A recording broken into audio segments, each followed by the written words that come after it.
Breaking news. ISRO మరో సరికొత్త ప్రయోగానికి నాంది పలికింది. పిఎస్ఎల్వి C-60 రాకెట్ తో జంట ఉపగ్రహాలను నిర్దిష్ట కక్షలోకి ఇస్రో ప్రవేశపెట్టనుంది. సతీష్ ధావన్ స్పేస్ సెంటర్ తొలి ప్రయోగ వేదిక నుంచి ప్రయోగం చేపట్టనుంది.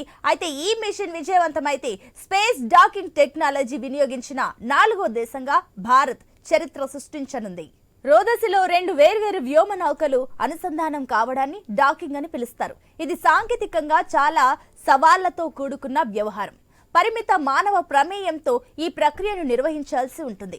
గంటకు 1000 కిలోమీటర్ల వేగంతో ప్రయాణించే వ్యోమ నౌకలు వేగాన్ని నియంత్రించుకుంటూ పరస్పరం చేరువవుతూ కమ్యూనికేషన్ సాగించుకుంటూ సున్నితంగా అనుసంధానం కావాలి. ఏమాత్రం తేడా వచ్చినా పరస్పరం ఢీకొని విచ్ఛిన్నమైపోయే ప్రమాదం ఉంది. రోదసిలో అంతరిక్ష కేంద్రం వంటి భారీ నిర్మాణాలకు అవసరమైన ఆకృతులను ఒకేసారి రాకెట్లో తరలించడం కష్టం. దఫాలుగా విడి భాగాలను కక్షలోకి చేర్చి డాకింగ్ ద్వారా అనుసంధానం చేయాలి. అంతర్జాతీయ అంతరిక్ష కేంద్రాన్ని ఇలాగే నిర్మించారు. ఈ కేంద్రాలకు వ్యోమగాములు, సరుకులను తరలించే వ్యోమ నౌకలు కూడా డాకింగ్ ద్వారా ఆ స్టేషన్లో అనుసంధానం కావాల్సిందే. భారత్ కూడా సొంత అంతరిక్ష కేంద్రాన్ని నిర్మించబోతుంది. స్పెడెక్స్ ప్రయోగం ఈ దిశగా తొలి అడుగు కానుంది. స్పెడెక్స్ ప్రాజెక్టు కింద చేజర్, టార్గెట్ ఉపగ్రహాలను 2 విడివిడిగా ప్రయోగిస్తారు. ఒకే వాహక నౌక పిఎస్ఎల్వి C-60లో ఇవి ప్రయాణిస్తాయి. నెలకు 470 కిలోమీటర్ల దూరంలోని వృత్తాకార కక్షలో వాటిని విడివిడిగా ప్రవేశపెడతారు. 2 ఉపగ్రహాల మధ్య వేగం పరంగా కొంత వైరుధ్యం ఉండేలా చూస్తారు. ఫలితంగా కక్షలో పరిభ్రమించేటప్పుడు రెండింటి మధ్య దూరం పెరగడం, డ్రిఫ్ట్ మొదలవుతుంది. 2 ఉపగ్రహాల్లోనూ డాకింగ్ యంత్రాంగం ఒకేలా ఉంటుంది. అందువల్ల టార్గెట్ గా, సేజర్ గా దేన్నైనా నిర్ణయించుకోవచ్చు. ఇస్రో మరో సరికొత్త ప్రయోగానికి నాంది పలికింది. పిఎస్ఎల్వి C-60 రాకెట్ తో జంట ఉపగ్రహాలను నిర్దిష్ట కక్షలోకి ఇస్రో ప్రవేశపెట్టనుంది. దీనికి సంబంధించి మరిన్ని డీటెయిల్స్ మా కరెస్పాండెంట్ వర్మ అందిస్తారు. వర్మ, ఈ రోజు సతీష్ ధావన్ స్పేస్ సెంటర్ లో తొలి ప్రయోగ వేదిక నుంచి ప్రయోగం చేపట్టబోతున్నారు కాబట్టి అక్కడ ఏర్పాట్లు ఏ రకంగా ఉన్నాయి, దీనికి సంబంధించిన ప్రిపరేషన్స్ ఏంటి? సునీత, ప్రపంచ అంతరిక్ష సంబంధించి కూడా భారత్ కీలక అడుగు వేయనుంది.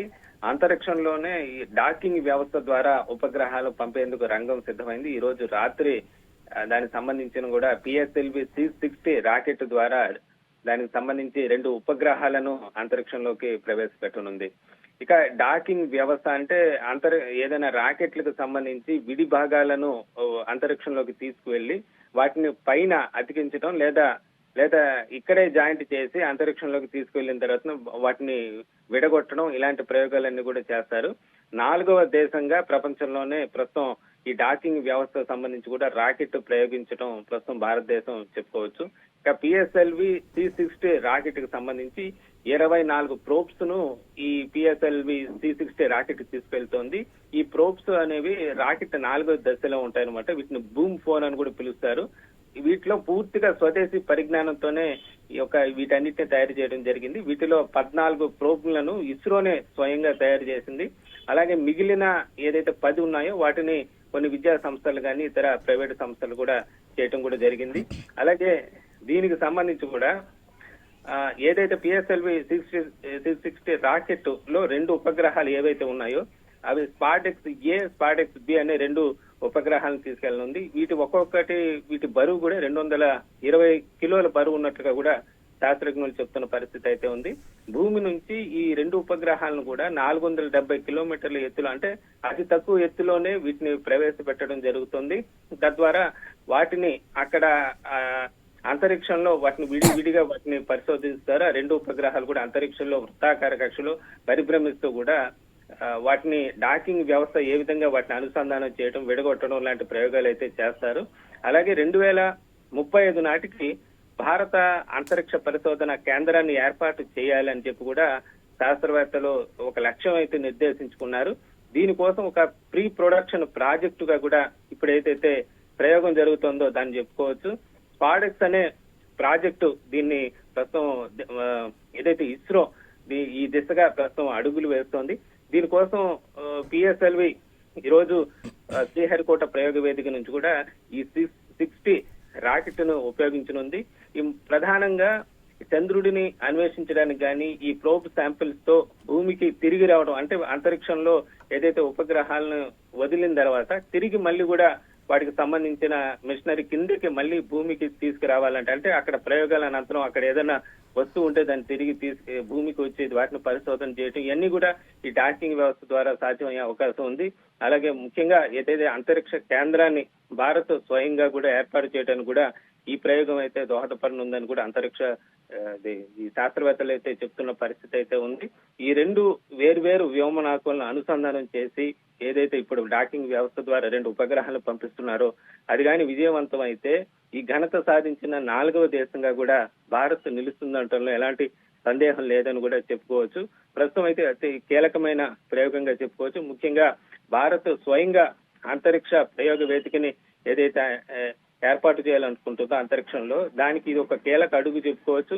అలాగే చంద్రుడి పైపు కూడా మన శాస్త్రవేత్తలను పంపేందుకు కూడా ఇప్పటికే ఇస్రో ఆ లక్ష్యం దిశగా కూడా అడుగులు వేస్తోంది. ఒకవేళ ఈ డాకింగ్ వ్యవస్థ ద్వారా ఒకవేళ అంతరిక్షంలో గాని లేదా చంద్రుడి పైన ఇతర గ్రహాలపైన ఏదైనా వాళ్ళకి కావాల్సిన మిషనరీ తరలించాలన్నా లేదా అక్కడ నుంచి మళ్ళీ తిరిగి భూమికి తీసుకురావాలన్నా పెద్ద పెద్ద మిషనరీ తీసుకెళ్లాలంటే రాకెట్ లో సాధ్యం కాదు. కాబట్టి ఈ డాకింగ్ వ్యవస్థ కనుక ఉంటే వాటిని అనుసంధానం చేసే విధంగా, ఉదాహరణకు ఒక కారు ఏదైనా విడి భాగాలు తీసుకెళ్లి అక్కడ జాయింట్ చేసే విధంగా ఏదైతే ఉంటుందో ఆ విధంగా ఆ మిషనరీ సంబంధించి విడి భాగాలను వేరు రాకెట్ల ద్వారా అక్కడ తీసుకువెళ్లి ఈ డాకింగ్ వ్యవస్థ ద్వారా అంతరిక్షంలో గాని చంద్రుడి పైన గాని వాటిని అనుసంధానం చేయటం లేదా దాన్ని విడగొట్టడం ఇలాంటివన్నీ సాధ్యం అవుతుందని చెప్పుకోవచ్చు. మొత్తం మీద ఈ ప్రయోగం పైన మొత్తం దేశంతో కాదు ప్రపంచం అంతా కూడా ఆసక్తిగా ఎదురు చూస్తున్న పరిస్థితి అయితే ఉంది. ఒకవేళ ఇది విజయవంతం అయితే ఇస్రో మరో కలికితురాయిగా కూడా చెప్పుకోవచ్చు. Absolutely correct. ఒకవేళ ఈ మిషన్ సక్సెస్ఫుల్ అయితే మీరు అన్నట్లుగా కూడా 4వ దేశంగా భారత్ చరిత్ర సృష్టించబోతుంది ఈ డాకింగ్ టెక్నాలజీలో. అయితే ఈ విషయం ఒక పక్కన పెడితే కూడా ఎప్పుడైనా ఇస్రోలో శ్రీహరికోట నుంచే ఏదైతే 4/3 వంతులు ఖచ్చితంగా సక్సెస్ అయిన సందర్భాలే కనిపిస్తున్నాయి. కానీ ఈసారి ఈ ప్రయోగము ఇటు తొలి ప్రయోగ వేదిక సతీష్ ధావన్ స్పేస్ సెంటర్ నుంచి నిర్వహించబోతున్నారు. ఎందుకు? దీనికి గల కారణాలు ఏమైనా ఉన్నాయనుకోవచ్చా?